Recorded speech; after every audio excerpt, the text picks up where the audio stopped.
네, 안녕하세요. 청소년 상담사 3급 발달심리학 시작해 보도록 하겠습니다. 앞선 오리엔테이션 영상에서 제가 필수 과목 4개 말씀드렸었는데요. 그중 첫 번째 과목으로 발달심리학부터 하나씩 다뤄보도록 하겠습니다. 우리가 1강에서는요, 발달심리의 기본적인 개념들을 먼저 좀 접하게 되실 텐데요. 구체적인 목차는 발달의 개념과 특징을 대주제로 해서 발달의 정의, 발달의 원리, 그리고 발달의 연구 방법, 연구 설계까지 내용을 좀 살펴보도록 하겠습니다. 자, 우선 선생님들께서 이 발달심리라는 과목을 처음 접하셨을 때 이 발달이라고 하는 것이 무엇인지에 대한 발달의 정의부터 좀 보셔야 되는데요. 우리가 사실 이 발달이라고 하는 것은 선생님들께서도 나름대로의 정의를 좀 해보시면 뭔가 성장하는 거, 뭔가 지금보다 더 나아지는 거, 그런 것들을 좀 발달이라고 머릿속에 막연하게 좀 생각들은 하실 텐데 발달학자들이 이 발달에 대해서 어떻게 정의를 하고 있는지 살펴보면 수정부터 죽음까지 전 생애에 걸쳐서 이런 시간의 흐름에 따라 발생하는 신체적, 인지적, 사회적 변화와 안정의 과정을 우리는 발달이라고 정의하고 있어요. 그러니까 이제 우리는 이런 발달이라는 걸 살펴볼 때도 어떤 신체 발달만을 생각할 것이 아니라 인간이 수정되는 그 시점부터 해서 죽음이라고 하는 순간을 맞이하기 전까지 전 생애에 걸쳐서 우리 인간의 발달은 지속이 되는데요. 그러면서 이제 신체, 인지, 사회 이런 여러 측면에서의 변화가 일어나고 그리고 이제 변화만 일어나는 것이 아니라 어떤 변화가 일어났다면 그 변화가 어느 기간 동안에는 안정적으로 유지되는 과정이 있는데 그 모든 과정을 발달이라고 보고 있어요. 자, 우리가 이런 발달은요, 양적인 변화와 질적인 변화를 포함하고 있는데요. 지금 여기서 말하는 변화라고 하는 것이 양적 변화는 어떤 거냐면 크기나 양의 변화예요. 그러니까 선생님들께서도 생각해 보시면 내가 초등학교 1학년 때의 키와 몸무게, 그리고 지금의 나의 키와 몸무게는 확연히 양적으로 변화가 있죠. 그럼 질적인 변화는 무엇이냐라고 했을 때 질적인 변화는 본질이나 구조의 변화예요. 그래서 이 질적 변화의 가장 대표적인 예시가 2차 성징이라고 볼 수가 있죠. 그러니까 2차 성징이 일어나면 남녀의 신체는 본질이나 구조적인 변화를 하게 되는데 그런 것들이 질적 변화라고 볼 수가 있습니다.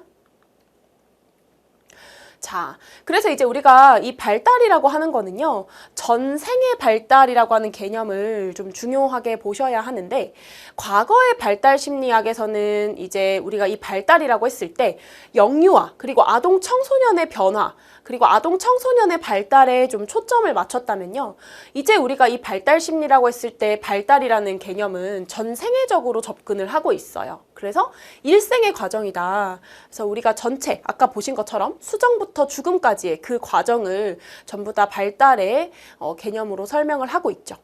그리고 발달의 방향성은 일방적이지 않다라고 하는데요. 자, 이게 어떤 의미냐면 뇌의 신경세포가 선택적으로 감소를 하고 있지만 경험 관련 지능은 꾸준히 증가한다. 이게 이제 이런 그 발달의 방향성이 일방적이지 않다는 예시거든요.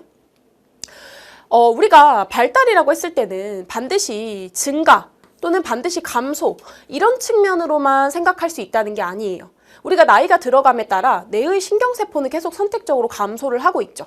근데 경험에 관련된 지능은 계속해서 쌓이기 때문에 모든 발달의 방향성이 일방적으로 증가하거나 감소하는 것은 아니다라는 얘기죠. 그럼 이제 우리가 발달 영역을 좀 살펴보면요. 앞에서 보신 것처럼 발달이라고 했을 때 신체적, 인지적, 그리고 어떤 사회적, 심리사회적 발달이라고 하는 것이 인간이 가지는 발달 영역을 크게 세 가지로 나누었을 때 좀 볼 수 있는 부분인데요.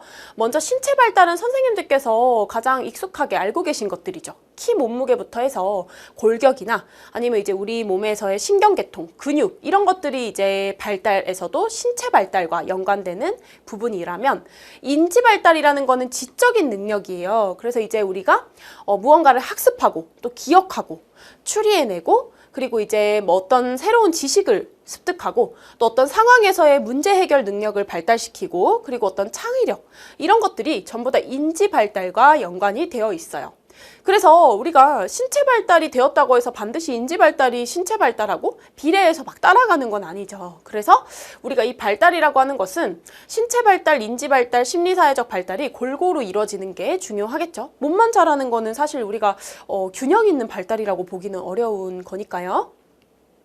마지막으로 심리사회적 발달은요, 성격, 정서, 의사소통, 자기이해, 대인관계 기술 이렇게 되어 있는데 우리가 이제 뭐 어떤 학습이라든지 지식을 습득하는 그런 지적인 능력을 넘어서서 내가 어떤 나의 마음, 그리고 내가 다른 사람하고의 어떤 관계에서 어떤 식으로 나를 이해하고 타인을 이해하고 또 그 사람들과 어떻게 소통을 하고 또 대인관계를 어떻게 더 잘 발달시키는가, 이런 것들은 심리사회적 발달하고 연관이 되어 있겠죠. 그래서 이제 이런 발달의 영역이 있다라고 좀 보시면 좋을 것 같고요. 지금 여기에 있는 신체 발달, 인지 발달, 심리 사회적 발달은요, 이 그림에서도 보여지다시피 지금 이 세 가지가 보시면 상호작용을 하죠. 그러니까 이제 어떤 신체 발달은 또 인지 발달에 영향을 줄 수가 있고, 인지 발달도 심리 사회적 발달에 영향을 줄 수 있고, 서로 이렇게 영향을 주고받을 수가 있습니다. 그래서 이제 뭐 서로 이렇게 영향을 주고받을 수가 있죠. 그래서 어떤 발달은 어떤 발달에 전혀 영향을 주지 않는다. 이거는 이제 잘못된 개념이고요.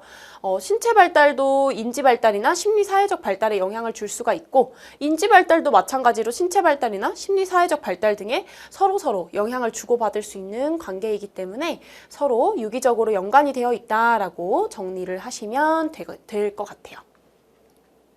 그래서 발달의 세 영역은 서로 밀접하게 관련이 되어 있고 서로 영향을 주고받는다라고 했는데요. 자, 기억력이 손상되면 예를 들어서 내가 어떤 모임에서 다른 사람들의 이름을 하나도 기억을 하지 못해요. 그리고 만났던 것도 기억을 하지 못하면 사람들 사이에서의 어떤 관계에 영향을 미치기 때문에 이거는 지금 인지 발달에서의 어떤 손상이 그 아까 심리사회적 발달에 지금 부정적으로 영향을 미칠 수 있는 거죠.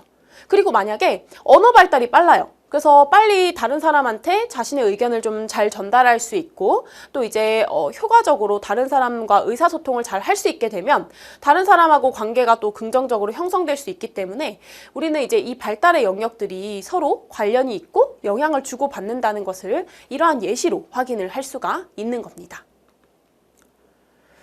자, 이제 발달의 단계인데요. 자, 선생님들 여기에 제시되어 있는 발달 단계는요, 절대적으로 고정이 되어 있다, 이렇게 보기는 좀 그렇고요.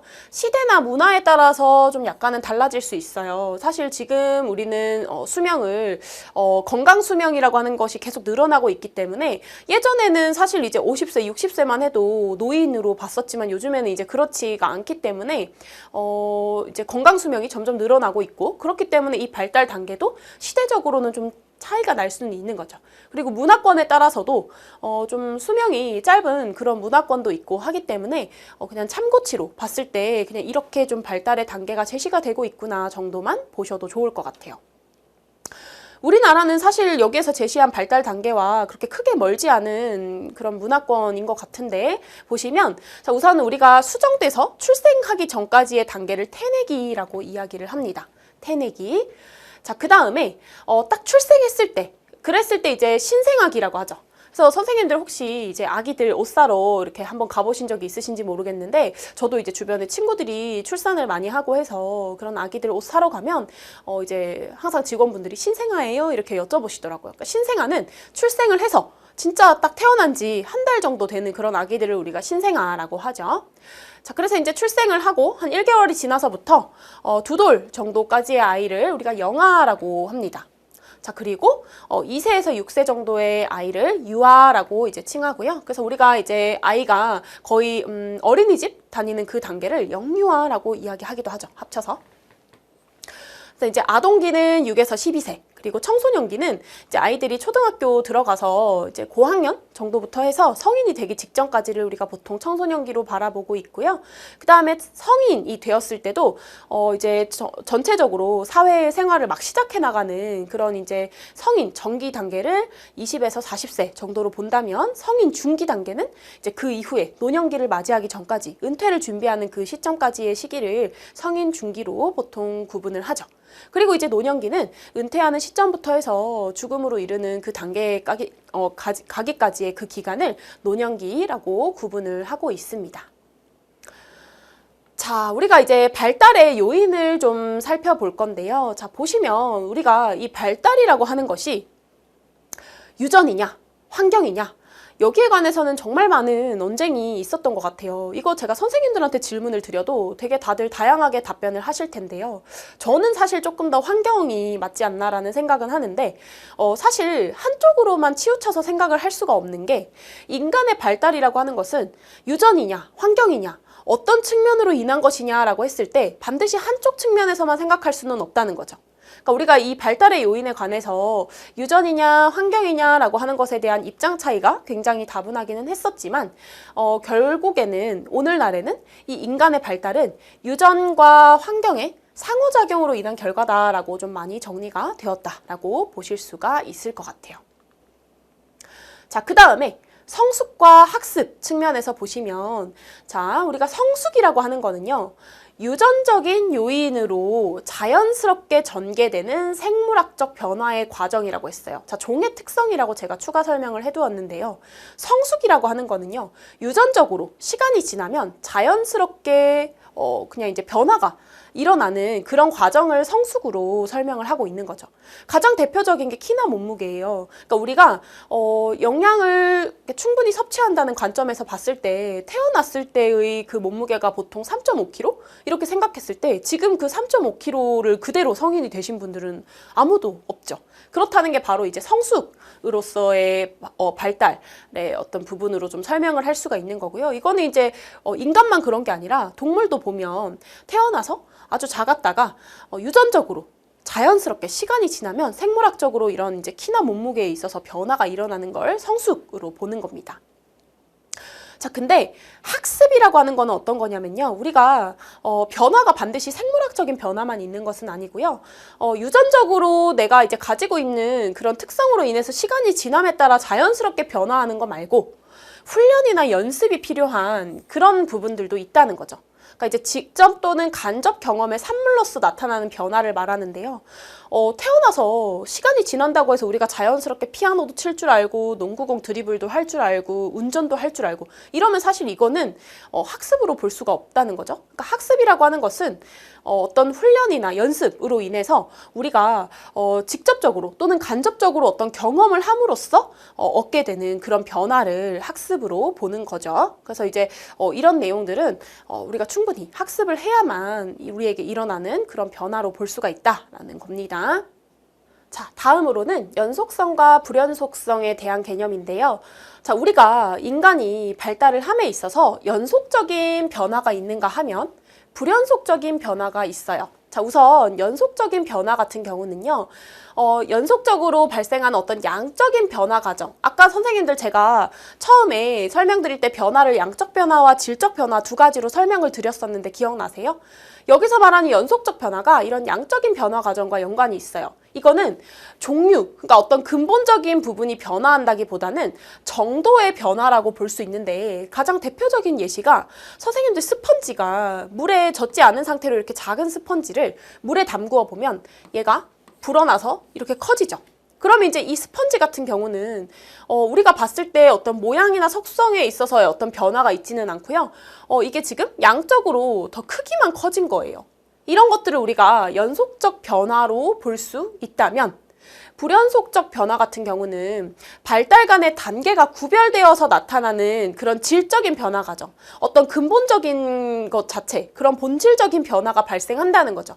선생님들 생각해 보시면 우리가 꽃 있잖아요. 꽃이 처음부터 꽃의 형태로 생겼는데 이게 시간이 지나서 꽃이 조금 더 커지고 나중에는 이렇게 대왕꽃이 되고 이런 구조가 아니죠. 우리가 이 꽃이라는 거는 이런 구조를 따르는 것이 아니라 제일 처음에는 그냥 작은 씨앗이었어요.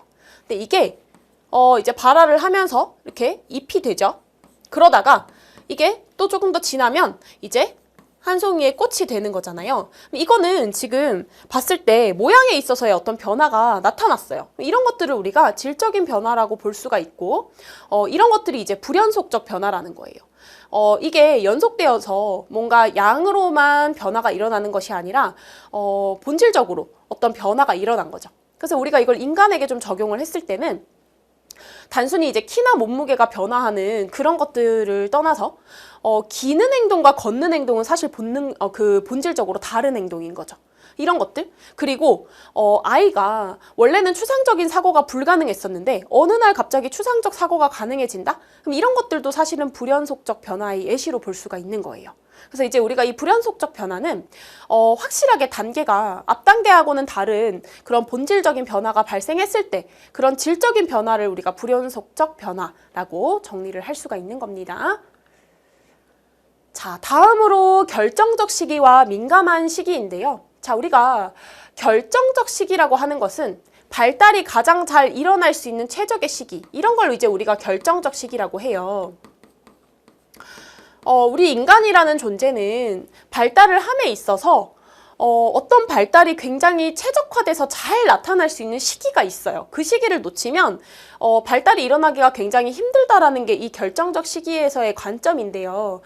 즉 시기를 놓치면 발달 과업의 획득 효율이 현저하게 저하된다는 거예요. 그래서 이제 늑대 소년에 대한 연구도 그렇고요. 로렌츠라는 학자의 각인 연구도 보시면 이 각인이라고 하는 거를 지금 이 갓 부화한 새끼 오리들에 대한 내용으로 좀 설명이 됐는데 부화를 한 새끼 오리들이 처음으로 보는 물체가 어미라고 인식을 하고 막 따라다니죠. 그런 것들처럼 우리가 이 결정적 시기 같은 경우는 발달에 있어서 그 시기를 놓치면 나중에는 하기가 좀 어렵다라고 보는 게 바로 이 결정적 시기에서의 관점인 거예요. 그래서 이제 그 시기에 반드시 우리가 일어나야 되는 발달 과업이 잘 획득되어야지만 다음 발달도 잘 일어날 수 있다. 이런 식으로 이제 내용을 보는 거죠.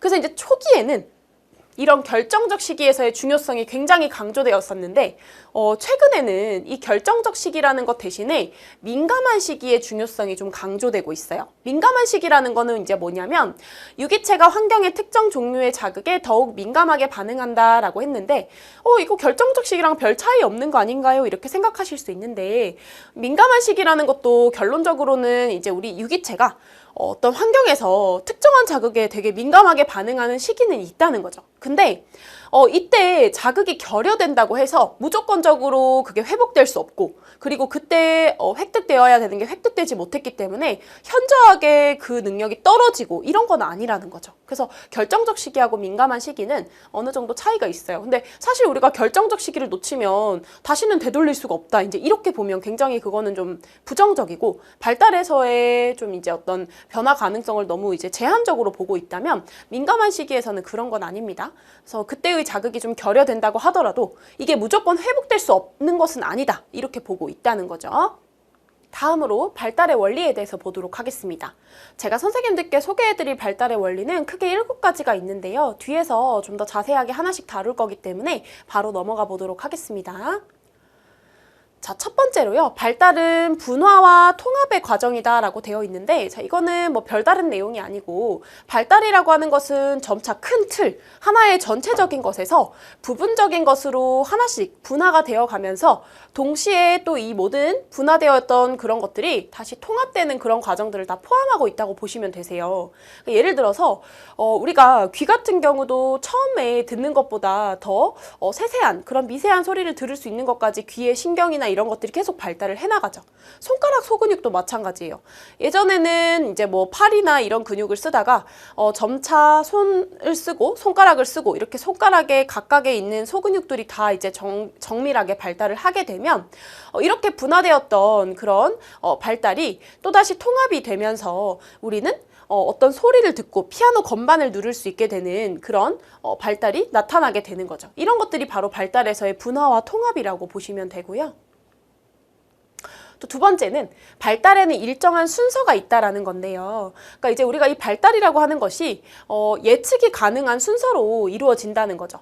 자, 선생님들 생각해 보시면 아기가 처음에 태어났을 때는 누워 있다가 이제 뒤집기를 하고 그리고 기어가다가 어느 순간 앉고 이제 서고 이렇게 단계를 거치잖아요. 우리가 이게 예측이 불가능한 그런 순서로 이루어지는 게 아니라 아기가 앉아 있다면 곧 서겠구나라는 그런 순서를 우리가 이제 예측을 할 수 있는 거죠. 또 아기가 옹알이를 하다가 말을 할 수 있게 되는 거기 때문에 이 발달이라고 하는 것은 어떤 순서가 있다라는 것을 좀 알고 계시면 좋을 것 같아요. 그다음 발달의 방향은 일정하다라는 건데요. 자, 이거는 이제 어떤 내용이냐면 우리가 발달을 할 때 있어서 그 방향이 보시면 크게 세 가지 원칙을 좀 따르고 있는데 첫 번째는 두미 발달의 원칙이에요. 두미 발달이라는 거는 두가 머리죠.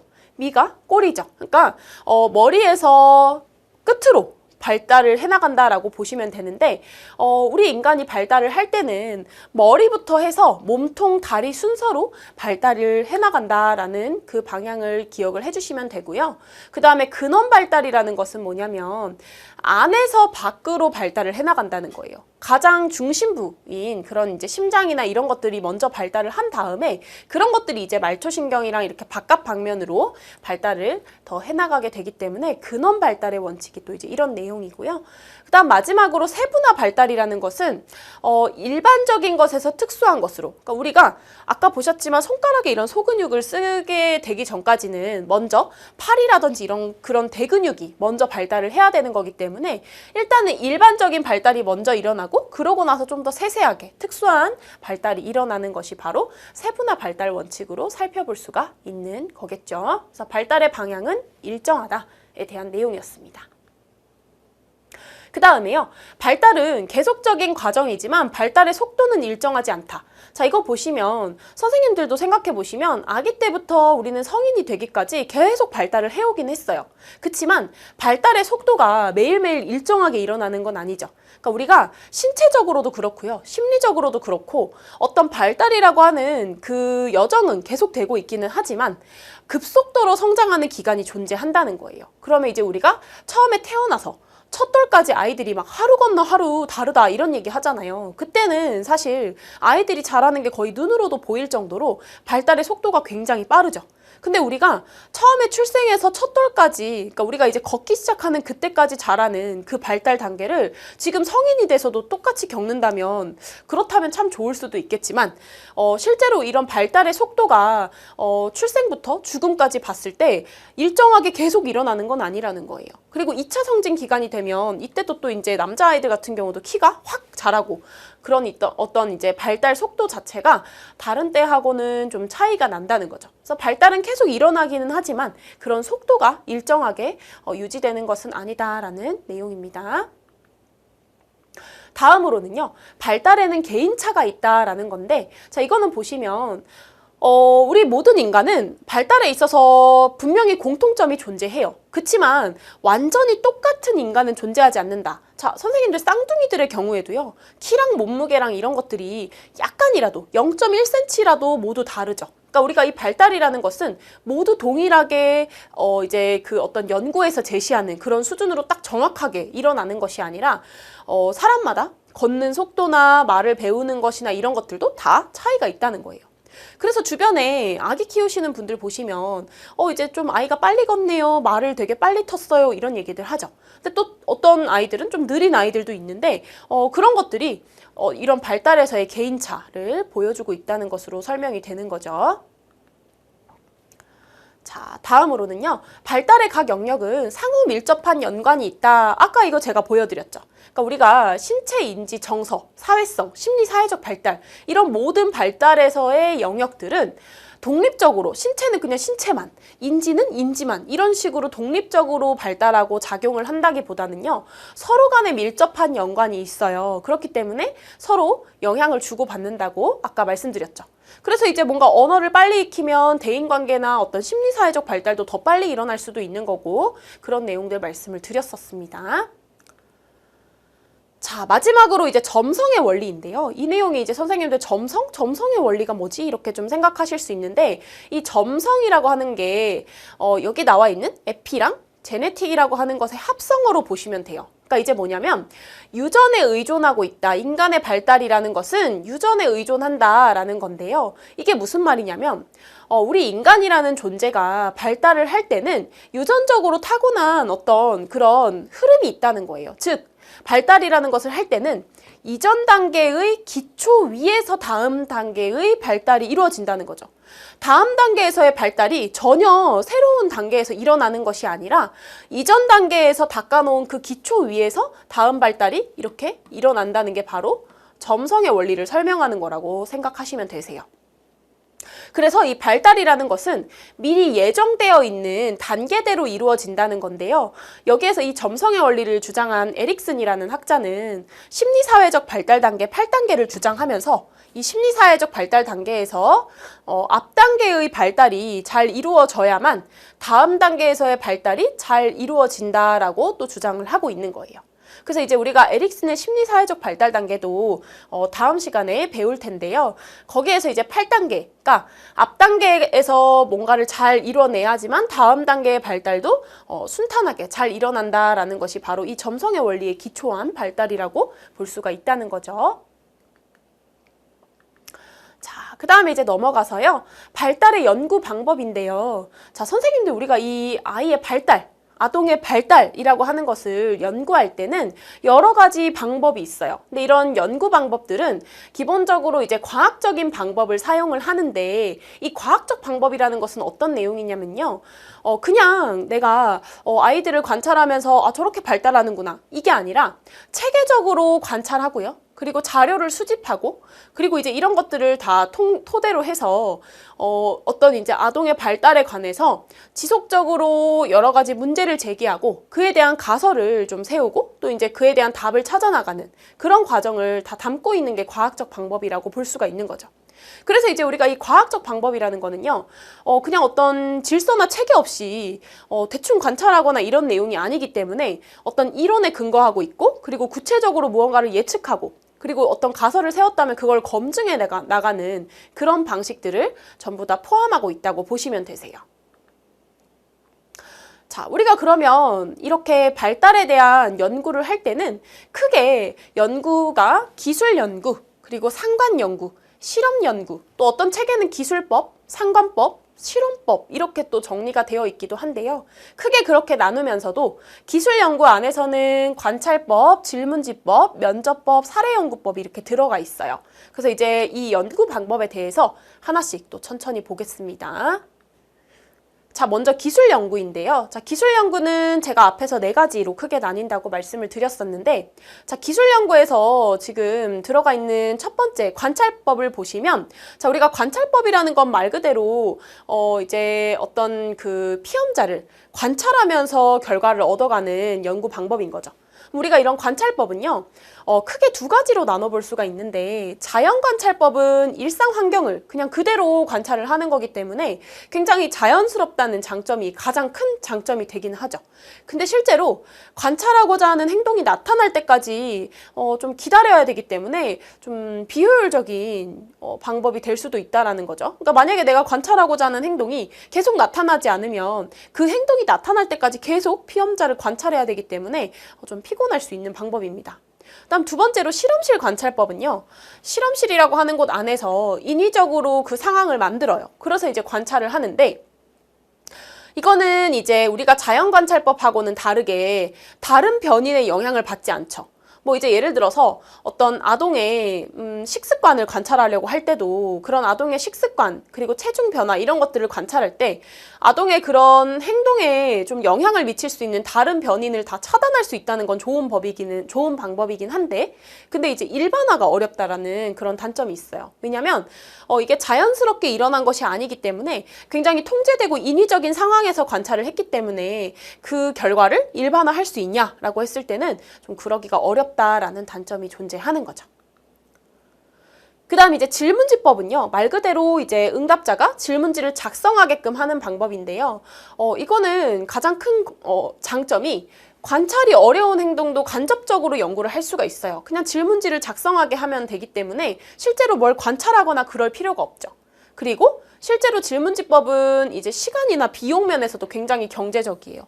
뭔가를 직접 관찰한다든지 이런 것들이 없기 때문에 좀 경제적이다라고 볼 수가 있는데 또 이제 조사자의 편견을 배제할 수가 있다. 그러니까 이제 우리가 관찰을 할 때는 조사자 자체가 이런 아동은 이런 행동을 보일 것이다. 이런 편견을 가지고 관찰을 하거나 그럴 수도 있다면 이 질문지법은 이제 말 그대로 응답자가 질문지에 그대로 응답을 하는 것을 분석하는 거기 때문에 조사자의 어떤 사전에 가질 수 있는 편견 자체를 좀 배제할 수 있다라고 볼 수가 있는 거죠.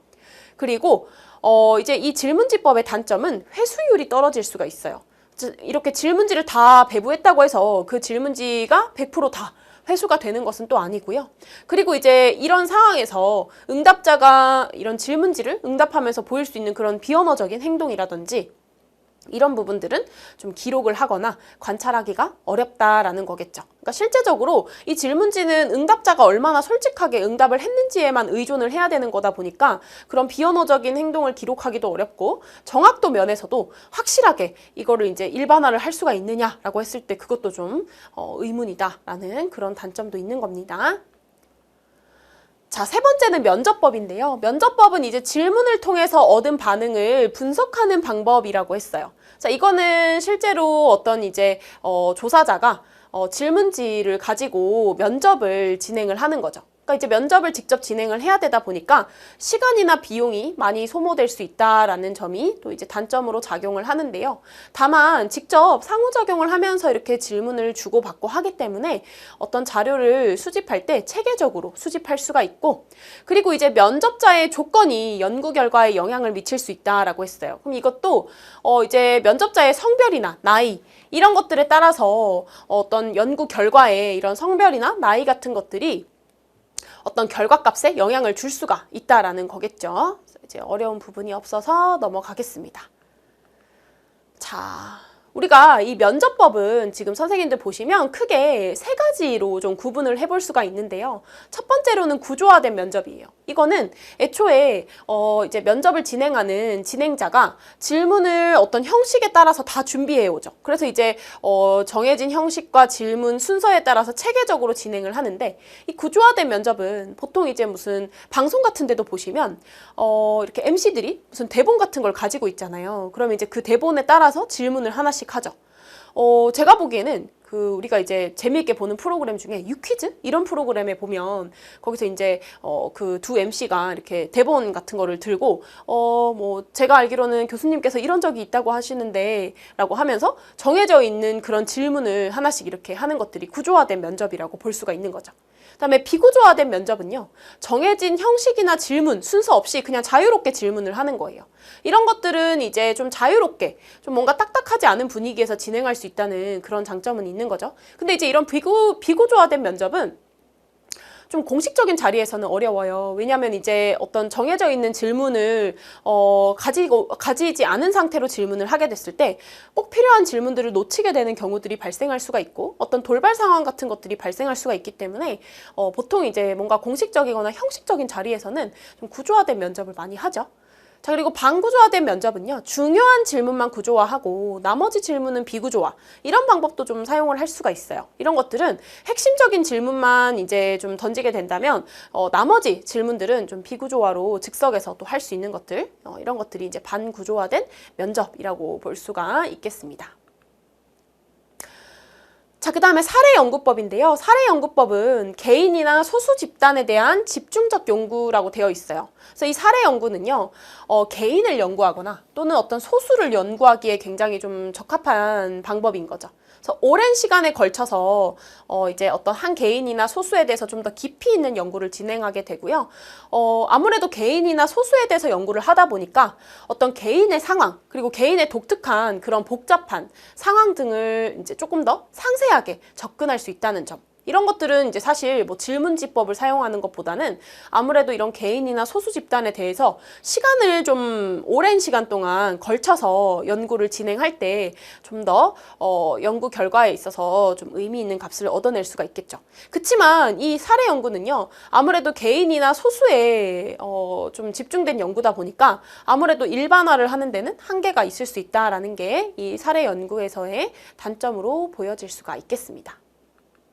다음으로는 상관연구인데요. 자, 상관연구는 둘 또는 그 이상의 변수들의 관계를 조사한다라고 이제 되어 있는 연구 방법이에요.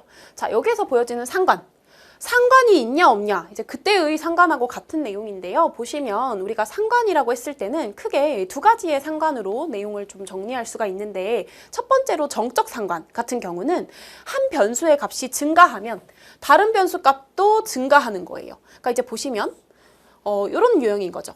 어떤 변수값이 증가할 때 다른 변수값도 같이 증가하는 그런 그래프를 보이는 게 정적 상관이고요. 부적 상관 같은 경우는 한 변수값은 증가했는데 다른 변수값은 감소하는 게 부적 상관이죠. 예를 들어서 이렇게 지금 한 변수값이 증가함에도 불구하고 다른 변수값은 감소하고 있는 거. 이게 바로 부적 상관으로 볼 수가 있는 내용입니다. 자, 우리가 이런 상관 연구에서는요, 상관계수라는 게 있는데, 자, 이 상관계수라는 거는요, 두 변수 간 얼마나 상관이 있는지에 대한 상관 정도를 나타내주는 계수라고 보시면 돼요. 그래서 이 상관계수의 수치는 플러스 1부터 마이너스 1까지의 수치를 갖게 되는데 1에 가까울수록 두 변수 간의 상관관계가 강하다라는 걸 의미하는 거죠. 그러니까 이제 이게 플러스 1이냐 마이너스 1이냐는 상관없어요. 마이너스 1이라도요. 이거는 이제 두 변수 간의 상관 정도가 음이냐 양이냐의 차이인 거지 절대값이 1에 가깝게 되면 어쨌든 간에 두 변수 간의 상관관계가 강하다라는 걸 의미할 수 있죠.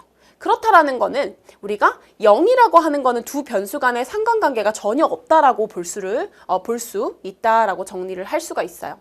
보시면 스마트폰 사용 시간과 성적 간의 상관이라고 했을 때 만약에 우리가 스마트폰을 사용하는 시간이 많을수록 성적은 떨어진다. 이제 이렇게 봤을 때 스마트폰 사용 시간이 증가했죠. 근데 성적은 어떻게 해요? 갈수록 감소하죠. 그러면 이제 우리가 이런 거는 부적 상관으로 볼 수가 있는데 이런 것들 같은 경우에 예를 들어서 우리가 상관 개수가 나타났을 때 뭐 마이너스 0.67, 마이너스 0.8 이렇게 나타난다면 그것 간의 상관관계도 굉장히 크다라고 볼 수가 있다는 거죠. 그리고 그게 꼭 플러스가 아니더라도 마이너스더라도 1에 가까울수록 이제 두 변수 간의 상관관계가 강하다고 볼 수 있다. 이렇게 이제 의미를 한다라고 보시면 되겠습니다. 자, 그 다음에 우리가 이 상관 연구 같은 경우는 연구자가 인위적으로 상황을 만들지 않고도 있는 그대로의 변수를 연구할 수 있다라는 그런 장점이 있죠. 그래서 이제 어떤 두 변수를 가지고 그 두 변수 간에 어떤 상관이 있는지 없는지를 보는 거기 때문에 어떤 관찰을 위한 상황을 만들거나 그런 인위적인 그런 어떤 설계를 하지 않아도 되기 때문에 그런 점은 장점이에요. 그리고 여러 변수 간의 관계를 동시에 연구할 수 있다. 자, 이거는 뭐냐면 예를 들어서 체중 감소, 식습관, 수면 시간, 운동 시간 이런 것들 간의 관계를 좀 연구해 보고자 할 때 상관 연구를 하게 되면 서로 간의 관계가 있는가, 서로 간의 상관이 있는가를 연구할 때는 동시에 여러 간의 변수를 좀 들여서 연구를 할 수가 있어요.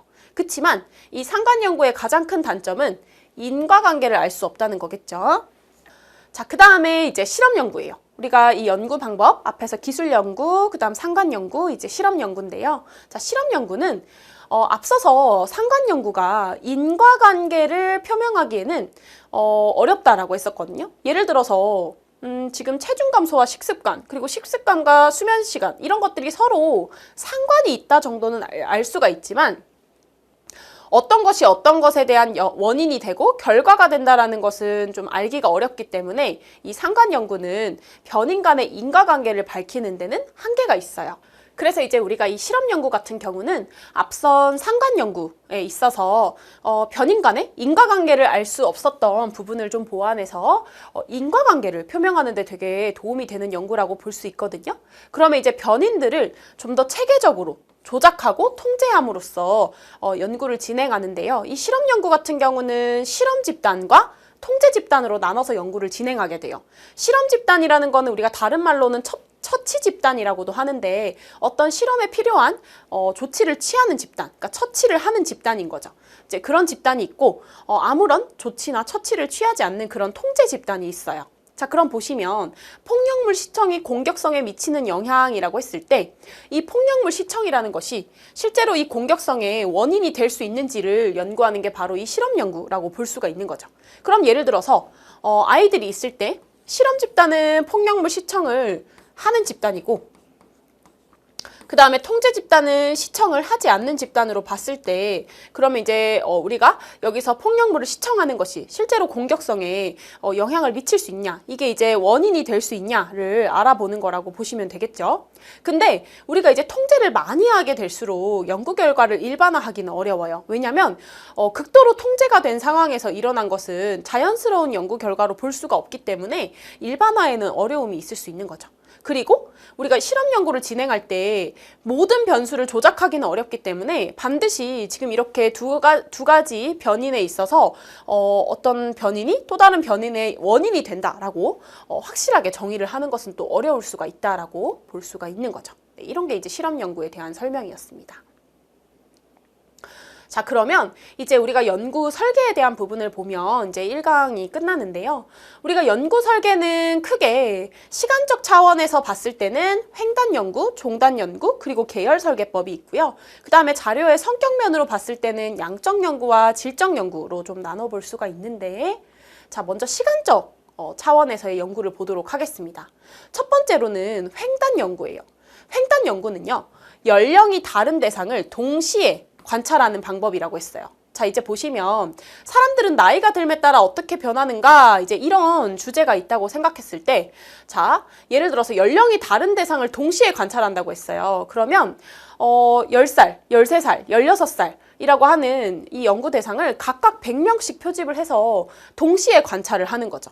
그렇기 때문에 이 횡단 연구 같은 경우는 이렇게 많은 대상을 동시에 관찰을 한다라는 것으로 좀 의미를 이해하시면 가장 쉬울 것 같고, 이 횡단 연구 같은 경우는 동시대 집단 효과 또는 코호트 효과라고 하는 것, 그리고 연령 효과라고 하는 이 두 가지가 가장 큰 한계점으로 나타나는데요. 여기에 대한 개념을 좀 보도록 하겠습니다.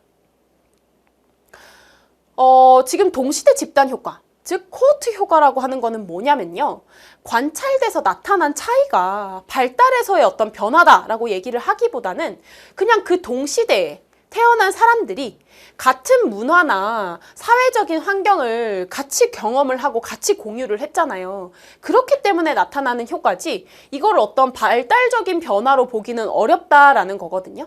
그러니까 한마디로 말해서 이 코호트 효과는 세대 차이라고 보시면 돼요. 예를 들어서 선생님들 생각해 보시면 오늘날 20, 30대가 생각하는 출산에 대한 관점과 50대가 생각하는 출산에 대한 관점이 완전히 다르잖아요. 그럼 이제 이런 것들을 생각했을 때 지금 20, 30대가 겪고 있는 그런 어떤 문화나 사회적 환경, 이제 아이를 한 명만 낳아도 정말 삶이 살기가 힘들어지고 그러다 보니까 삼포 세대네 뭐네 이런 말들이 나오고 있는 지금 시점과 예전처럼 그냥 아이는 무조건 2명, 3명 이상을 낳아야 한다라는 그런 문화권과 환경에서 살아온 그런 50대, 60대가 갖는 관점은 다를 수 있다는 거죠. 이런 것들이 이제 그 동시대를 살아가는 집단이 그 세대를 어떻게 경험했는지에 따라 좀 이제 다른 결과를 나타낼 수 있다는 거거든요. 이거는 그래서 관찰된 차이가 단순히 어떤 20대랑 50대라고 하는 그런 발달적인 변화로 나타났다라기보다는 그 세대가 경험한 문화나 환경이 좀 다르기 때문에 그런 결과값을 가질 수 있다라는 거죠. 그리고 IMF 세대의 10대, 그리고 현재의 10대의 가치관, IMF 세대에 태어났었던 10대들과 지금 현재의 10대들이 가지는 가치관이 다를 수가 있는데, 이것도 그 IMF 세대에 태어났던 10대와 그리고 현재에 태어난 10대들이 경험하는 그런 문화나 사회적인 환경이 다르기 때문에 그때 이제 그 시대와 그 문화, 그 환경을 경험해서 나타나는 효과가 있을 수 있다는 게 바로 이 동시대 집단 효과가 되는 거겠죠. 그리고 연령 효과는요, 이것도 이제 어떤 이제 이 횡단 연구에서 나타나는 어떤 단점이라고 볼 수가 있는데, 나이가 들면서 발생하는 그런 효과가 있다는 거죠. 그럼 이제 우리가 어떤 연구를 할 때 10대하고 60대는 체력에 있어서 당연히 확연하게 차이가 나는데, 이런 것들이 이제 횡단 연구에서는 나타날 수가 있다는 거예요. 그래서 이런 연령에 대한 효과가 또 나타날 수가 있다는 거죠. 왜냐하면 여러 집단을 한 번에 연구하니까요. 자, 이런 횡단 연구를 진행했을 때의 장점은요, 방금 말씀드린 대로 여러 연구 대상을 한 번에 많이 하기 때문에 시간과 비용 면에서는 굉장히 경제적이에요. 그리고 각 연령 집단 간의 차이와 유사성을 알 수가 있죠. 그러니까 이제 뭐 10대 집단, 30대 집단, 50대 집단 이렇게 이제 연구를 하게 되면 각 연령 집단 간에 가지고 있는 차이나 유사점 이런 것들을 이제 구분을 하기에는 좀 도움이 된다라는 거고, 그리고 이제 한 번에 많은 사람을 한 시점에서만 연구를 하기 때문에 피험자 탈락 현상이라는 게 거의 나타나지 않아요. 피험자 탈락 현상이라는 거는요, 연구에 참여한 참여자들이 중간에 연구를 중도 하차하거나 또는 연구를 하다가 뭐 사라지거나 이런 거거든요. 근데 이제 한 시점에서 많은 사람들을 동시에 연구하는 거기 때문에 이런 현상이 거의 일어나지 않죠. 그리고 한 번만 이렇게 연구를 진행하는 거기 때문에 연구 대상에 있어서 관리도 용이한 편이라고 볼 수가 있어요. 계속 관리하면서 오랜 기간 동안 가지 않으니까요. 자, 근데 단점은요, 개인의 차이가 불분명하죠. 그러니까 우리가 이 횡단 연구 같은 경우는 한 시점에서 많은 대상을 동시에 연구하는 거기 때문에 어떤 개인의 변화, 개인의 차이 이런 것들을 좀 이해하기에는 어려움이 있다는 거죠. 그리고 연령에 따른 개인 변화를 알기가 어렵다. 그러니까 한 시점에서만 관찰하기 때문에 이 사람들이 뭐 10년이 지났을 때, 20년이 지났을 때 어떻다라는 그런 변화를 알기에는 어려움이 있어요. 그리고 이 횡단 연구 같은 경우는 이제 많은 대상을 한 시점에서 딱 연구를 하고 끝나기 때문에 연구 결과를 해석함에 있어서도 연구자의 주의가 굉장히 필요한 부분이 어떤 단점이라기보다는 유의점으로 볼 수가 있겠죠. 자, 넘어가서 이제 종단 연구예요. 종단 연구는 앞서서 횡단 연구하고는 다르게 동일한 대상을 장기간에 걸쳐서 관찰하는 방법이에요. 자, 우리 이 종단 연구 같은 경우는 예를 들어서 어떤 10세의 아동을 표집을 해서 이 10세의 아동이 12세, 14세, 16세가 될 때 이제 이 아동에 대해서 관찰했던 부분을 계속적으로 반복해서 측정을 하면서 연령 단계별로 어떤 변화가 있는지를 계속 추이를 따라가는 거죠.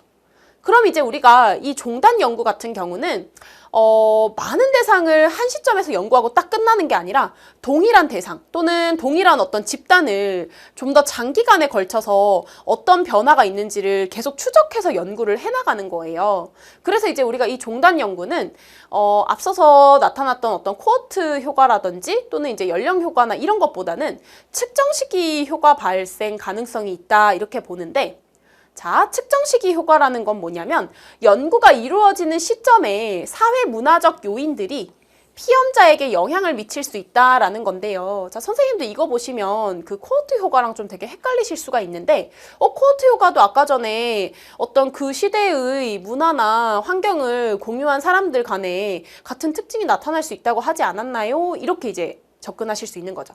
자, 근데 선생님들 잘 보세요. 그러니까 코호트 효과나 그 동시대 집단 효과라는 거는요, 그 집단이 말 그대로 그 동시대를 살아온 집단이 그 문화나 또는 그 시점이나 그 시대를 경험하면서 어떤 특징을 가질 수 있다는 거고, 그게 이제 어떤 발달적인 변화라기보다는 그 시점을 살았기 때문에 이제 그런 효과를 그 동시대 집단에 살았던 사람들에게 동일하게 나타날 수 있다라는 거였다면요.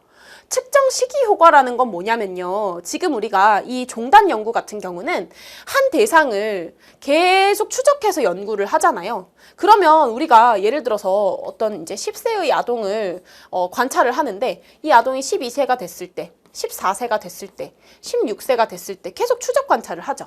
근데 우리가 아무런 뭐 이제 어떤 시기적으로 변화가 없이 그냥 가면 상관이 없는데요. 갑자기 이 아동을 연구하는 도중에 이 아동이 12세일 때 전쟁이 발발하고 14세일 때 금융위기가 발생하고 이런 식으로 측정을 하는 그 시기에 어떤 발생하는 요인들이 그게 이제 결과값에 영향을 미칠 수 있다는 거죠. 그러니까 이제 이걸 봤을 때 관점을 좀 다르게 보셔야 돼요. 아까 동시대 집단 효과는 그걸 언제 측정하는지에 대한 거라기보다는 그 시대를 살았던 동시대 집단 간에 가지는 그런 어떤 변화가 있을 수 있다라는 거라면, 이거는 지금 한 대상을 이렇게 오랜 기간 동안 연구를 할 건데, 그렇게 했을 때 그 측정을 하는 연구가 이루어지는 그런 시점에서 발생하는 그런 사회 문화적인 요인들이 이제 이 피험자한테 영향을 미칠 수 있다는 거죠. 네. 그래서 이제 길게 연구를 하게 되었을 때는 측정 시기가 언제이냐에 따라서 피험자에게 영향을 미칠 수 있다는 게 바로 측정 시기 효과로 보여질 수 있는 내용입니다.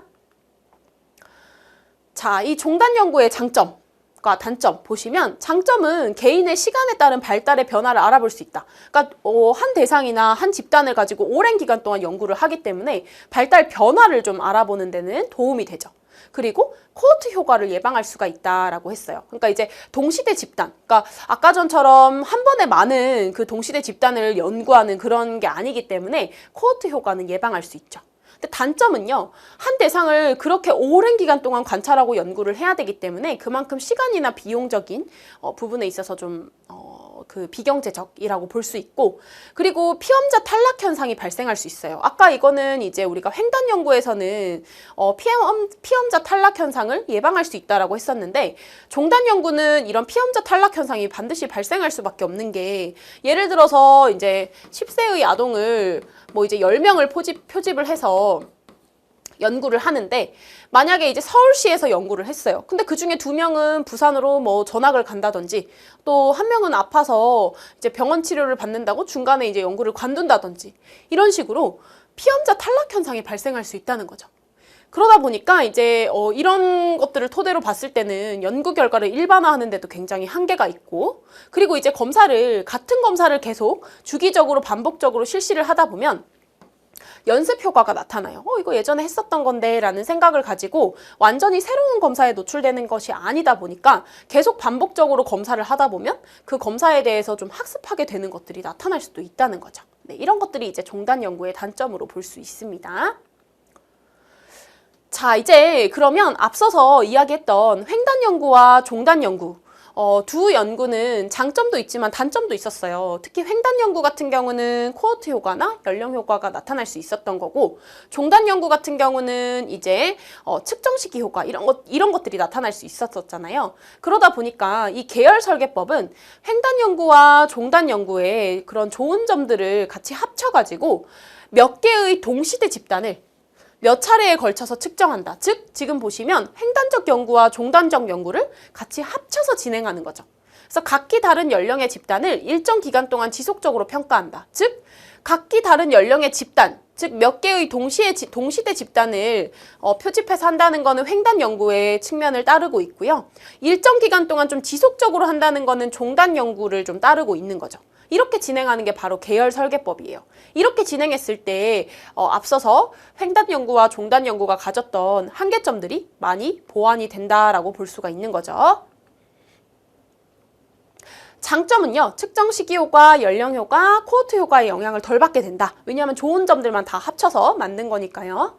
자, 그래서 이제 출생 동시 집단의 비교 효과도 나타날 수 있어요. 그 시대에 같이 출생했던 그런 집단들이 시간이 지나면서 어떻게 변화하는지에 대해서도 좀 추이를 볼 수 있다는 장점이 있는데, 단점은 이것도 어쨌든 간에 종단 연구처럼 꽤 길게 와야 되기 때문에 이제 시간과 비용이 많이 들 수 있고, 그리고 이제 이런 계열 설계법 같은 경우도 일반화가 어렵다는 단점은 존재합니다. 그래서 이제 연구 결과를 해석할 때도 이제 이것도 이제 연구자가 어떻게 해석하는지에 따라서 좀 다르게 해석이 나올 수 있기 때문에 사실 기본적으로 어떤 연구를 진행하든지요, 그 어떤 이제 변수가 존재할 수 있고, 그리고 이제 어떤 연구를 선택하더라도 그런 단점을 어느 정도는 보완할 수 있지만 일반화를 시키기에는 사실 모든 연구가 좀 어려운 측면이 있기 때문에 아무리 계열 설계법을 따른다 하더라도 우리가 이제 이걸 가지고 섣불리 일반화를 하기에는 좀 어렵다라는 단점은 여전히 존재하고 있어요.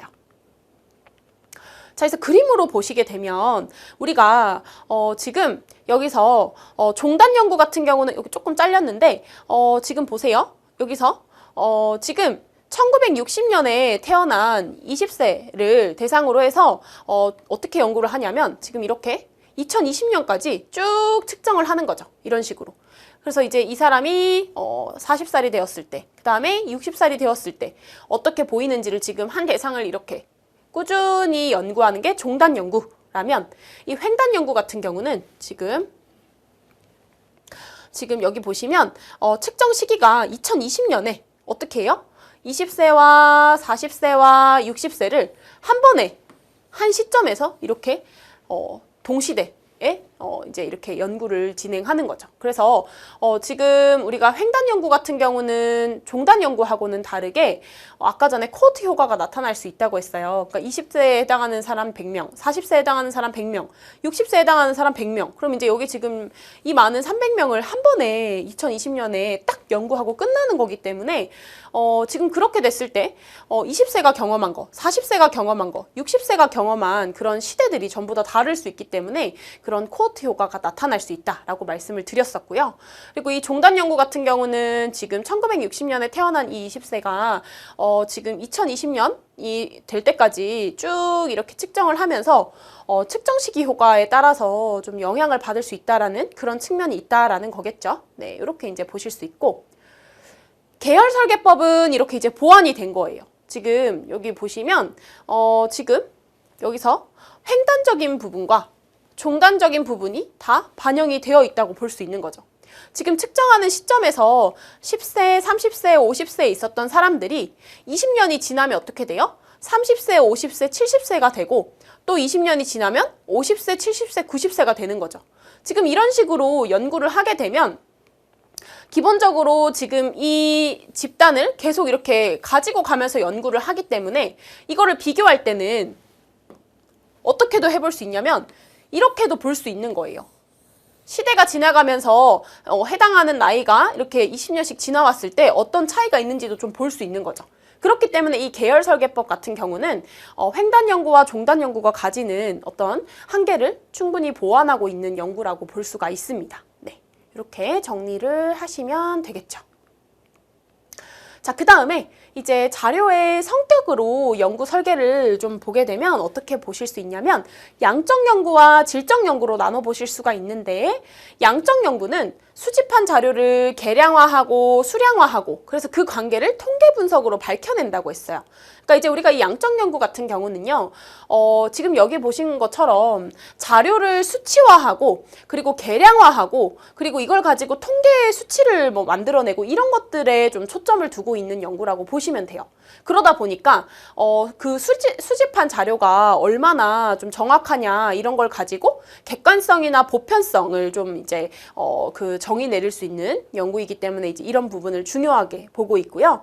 그리고 이 양적 연구는 기본적으로 연역법에 기초를 두고 있죠. 연역법이라는 거는요, 먼저 가설을 세우고 거기에 대해서 관찰을 통해서 그걸 검증해 나가는 거예요. 그럼 예를 들어서 스마트폰 사용 시간이 높은 아동은 시력이 저하될 것이다. 이렇게 이제 어떤 이제 가설을 세워두고요. 거기에 대한 자료를 다 수집해서 수량화하고 계량화해서 실제로 그런지 아닌지에 대해서 통계 분석을 통해서 이걸 밝혀내는 게 이제 양적 연구인 거죠.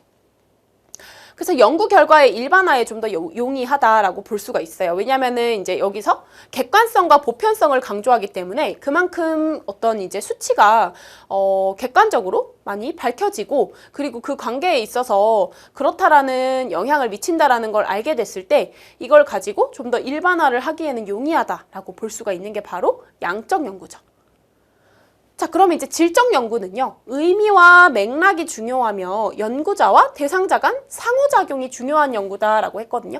그러니까 우리가 이 질적 연구 같은 경우는 양적 연구하고는 다르게 연구를 진행함에 있어서 어떤 이제 상호작용, 그러니까 이제 연구자하고 대상자하고 어떤 연구를 진행함에 있어서 좀 더 이제 의미 그리고 맥락, 그러니까 앞에서 어떤 수치화와 계량화, 뭐 객관화 이런 것들이 중요했다면요, 이 질적 연구 같은 경우는 어떤 이제 연구 대상자의 그 사례나 이런 부분들을 이제 깊이 있게 연구하는 것이 중요하기 때문에 그만큼 상호작용이 필요한 연구라고 볼 수가 있어요. 그래서 이제 우리가 이 질적 연구는요, 아무래도 이제 좀 더 사회과학 분야에서 많이 사용하게 되고, 앞선 양적 연구가 연역법을 따르고 있다면 이 질적 연구는 귀납법에 좀 기초를 하고 있죠. 그러니까 귀납법이라는 거는요, 자료를 먼저 다 수집해요. 그걸 가지고 이제 가설을 세우는 거거든요. 그래서 이제 이런 걸 우리가 귀납법이라고 하는데, 예를 들어서 전문 상담교사의 어떤 이제 소진에 관한 연구, 이런 것들이 질적 연구가 될 수 있죠. 그러면 우리가 전문 상담교사라고 하는 연구 대상자를 설정해가지고 그 전문 상담교사들과 상호작용을 하면서 그들이 느끼는 소진이 무엇인지에 대해서 좀 살펴봐야 돼요. 그러면 이제 그들이 소진이라고 하는 그 분야에 대한 자료를 충분히 수집한 다음에 그걸 가지고 이제 가설을 세우는 거죠. 그러다 보니까 이거는 사실 일반화하기는 어려워요. 그럼 이제 뭐 이제 전문 상담교사가 된 지 3년밖에 안 된 그런 초심 전문 상담교사를 대상으로 한 그런 이제 어떤 연구를 진행해서 이런 질적 연구를 할 수 있는데, 그거는 이제 그 연구 대상자들이 느낀 내용일 수 있기 때문에 이걸 일반화하는 데 있어서는 또 한계가 있을 수 있다라고 볼 수가 있는 거죠. 자, 이렇게 이제 정리를 해서 양적 연구, 질적 연구까지도 다 봤고요. 자, 선생님들 우리가 첫 시간에는 이 발달 심리에 대한 기본 개념들을 이제 이 발달의 개념부터 시작해서 연구 설계까지 좀 살펴봤는데요. 2차 시에는 이 발달 심리의 기본적인 개념 중에서 발달 심리를 바라보는 여러 이론적인 관점들에 대해서 좀 살펴보도록 하겠습니다. 네, 감사합니다.